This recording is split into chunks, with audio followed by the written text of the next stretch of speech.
Now, it's my distinct opportunity to introduce a governor that you probably won't see a lot, except on TV, but he's traveling the country. He'll be here, I think, 3 more times before Election Day, and he's down here to make sure the vote gets out, so we get everybody to vote to make sure we continue the path we're going down. So let me introduce a governor that cares about your family just like I do, Governor Christie.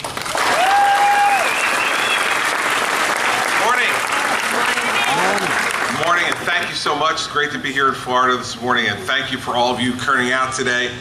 First, for all the folks who work here, thank you so much for your hard work, the hard work that you do here every day to help support your families, the hard work you do for the people here in Florida. So for all the folks who are welcome here this morning who work here, I'm glad to get a chance to say hello to you, and thank you so much for your hard work. You do a great job.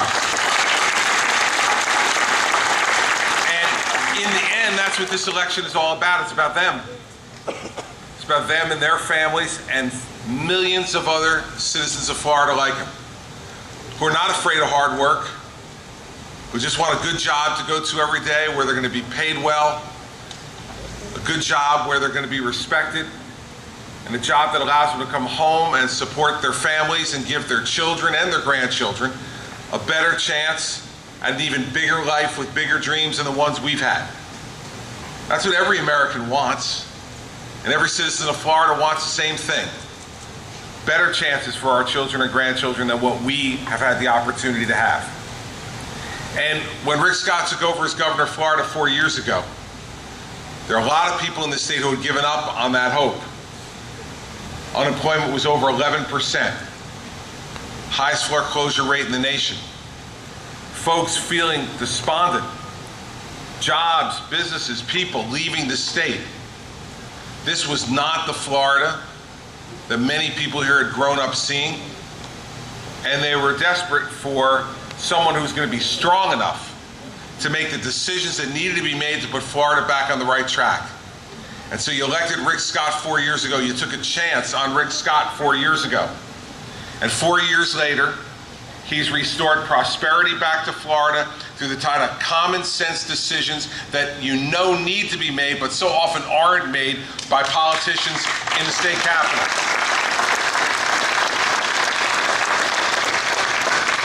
Now, I'll tell you this.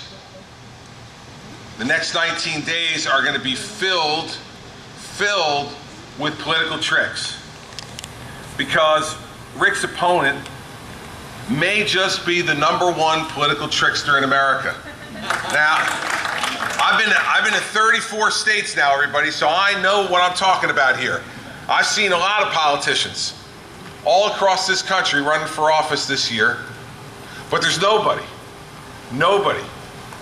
who has told more stories on more different sides of an issue, more times with one goal in mind: obtaining power for himself.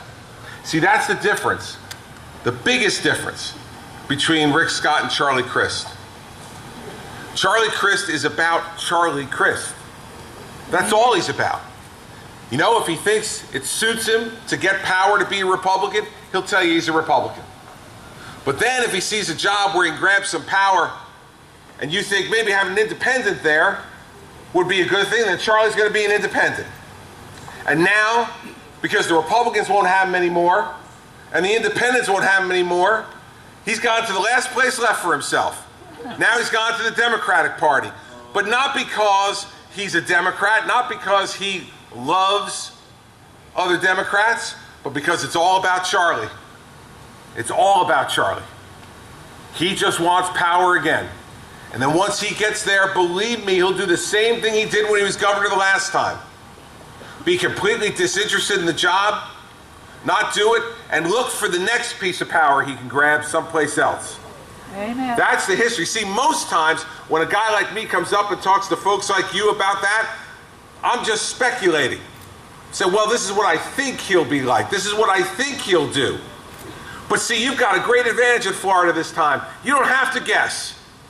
You've watched this guy mess up this job once before. Don't give him a chance to mess it up again. You got a great governor. We got to keep him in place.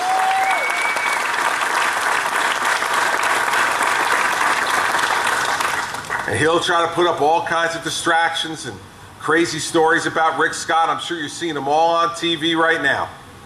Charlie Crist, with all his big money from all the trial lawyer friends of his, they're all getting ready, let me tell you.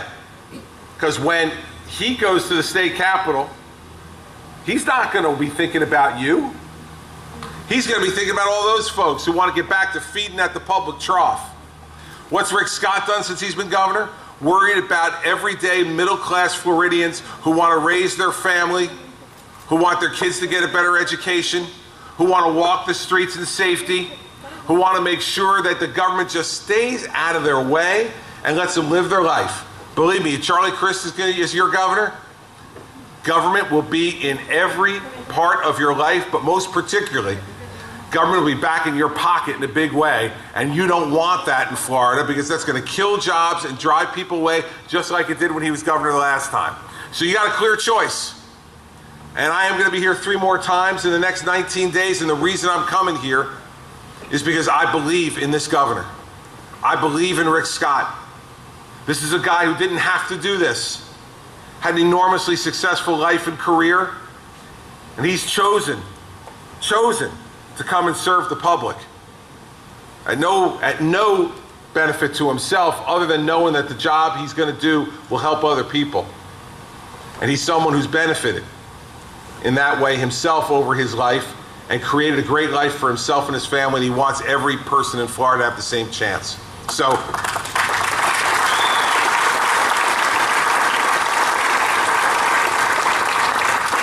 19 days to go, everybody. Let's go. We have a lot of work to do. We have a lot of work to do in the next 19 days, but if we do that work, we're going to win this election. And then there'll be a bigger, brighter, more hopeful future for everybody here in Florida.